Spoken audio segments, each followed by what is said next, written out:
Santíssimo Dom Abade, comunidade monástica, amados irmãos e irmãs, eu sou o pão vivo que desceu do céu.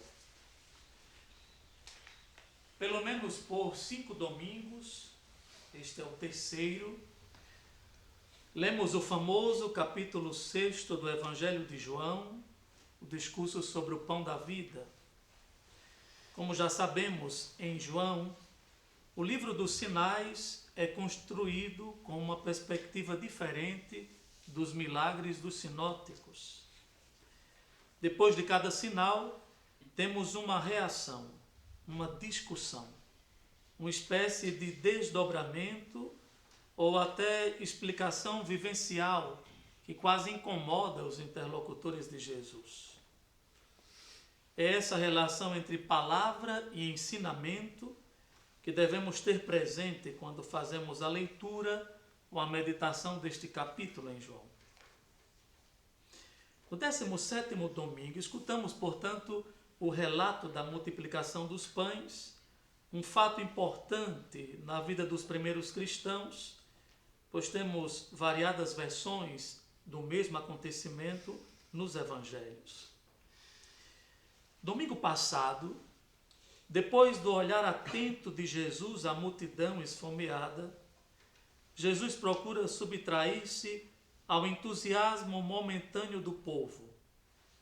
Encontra certa dissonância, quase que frustrante, entre a sua intenção com a multiplicação dos pães e as reais motivações do povo, que, segundo a palavra, o procurava não porque viu sinais escondidos na realização da multiplicação, mas porque comeram e ficaram satisfeitos. Hoje, irmãos e irmãs, outra vez, o tema da murmuração a respeito de Jesus e de suas afirmações, como os israelitas que no deserto murmuravam contra Moisés. Eles são presunçosos e duvidam de Jesus, citando até as suas origens. A humanidade de Jesus era o verdadeiro motivo do escândalo e da murmuração. O Cristo é a sabedoria divina revestida de carne humana. E hoje, no Ângelus, pela manhã, Papa Francisco, falando deste tema da murmuração, dizia que eles estavam bloqueados pelo preconceito e pela presunção. A fé e a oração, quando são verdadeiras, abrem a mente e o coração, não os fecha. Irmãos e irmãs, já que a liturgia nos fará ler ainda por um domingo, porque celebraremos a solenidade da Assunção da Bem-aventurada Virgem Maria, leremos ainda esse discurso que segue ao sinal da multiplicação dos pães. E talvez seja importante que, apesar da inevitável subdivisão que a liturgia apresenta no grande capítulo 6, isso pode nos conferir também uma visão repartida deste capítulo. Não nos esqueçamos que essa visão unitária de desenvolvimento do capítulo há uma referência imensa, com viés, obviamente, eucarísticos. No início da narrativa, se nos recordamos, havia uma grande multidão que seguia Jesus porque viu os sinais que ele operava.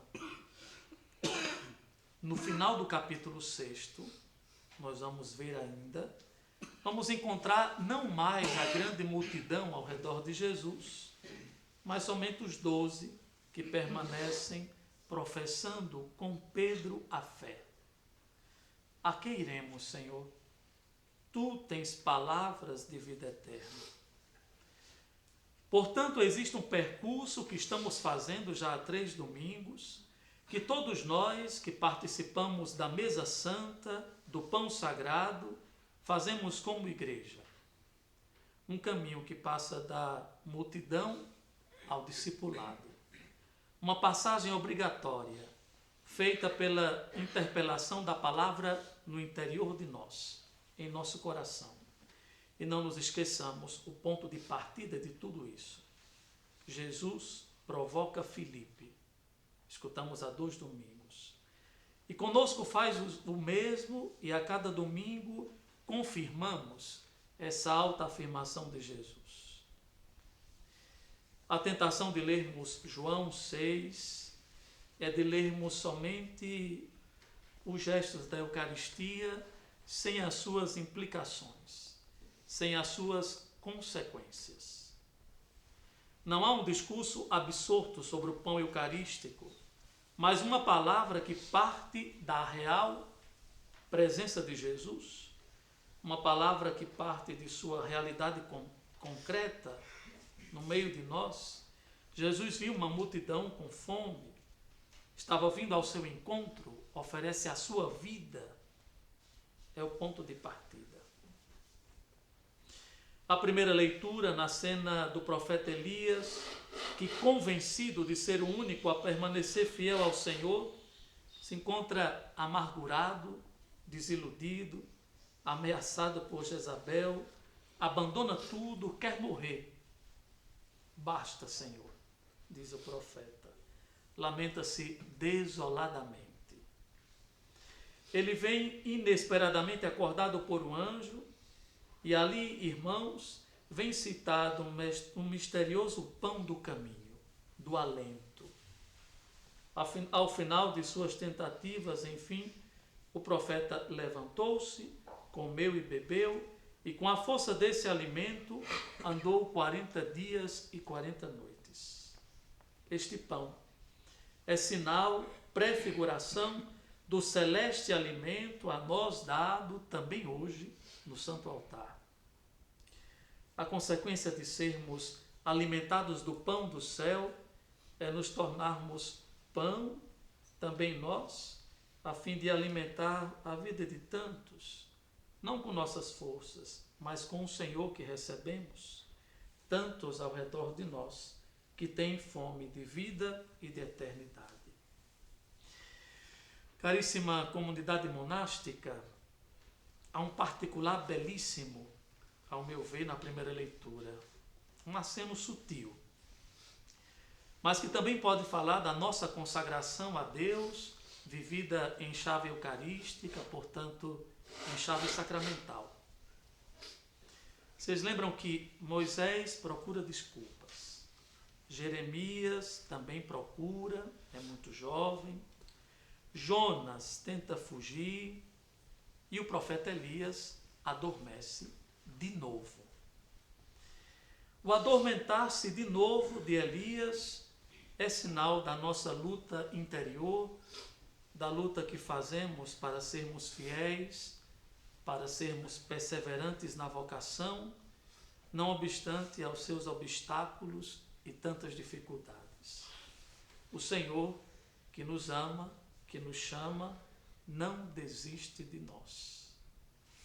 Reanima o nosso sim, 2, 3 ou muito mais vezes, sempre que a contemplação de nossa humanidade ocupa o lugar da contemplação de sua infinita misericórdia. Irmãos e irmãs, a comparação com o maná, expressão de admiração e pergunta dos hebreus, quando pela primeira vez avistaram este alimento, destaca o dom gratuito de Deus, que deve surpreender a todos, causar admiração em nós, todas as vezes que diante de nós ele se faz dom e salvação. Peçamos, portanto, neste dia do Senhor, peçamos ao Senhor, nesta Eucaristia, a graça de viver no amor, para que a nossa vida seja também como a do Senhor, oblação e sacrifício de suave odor.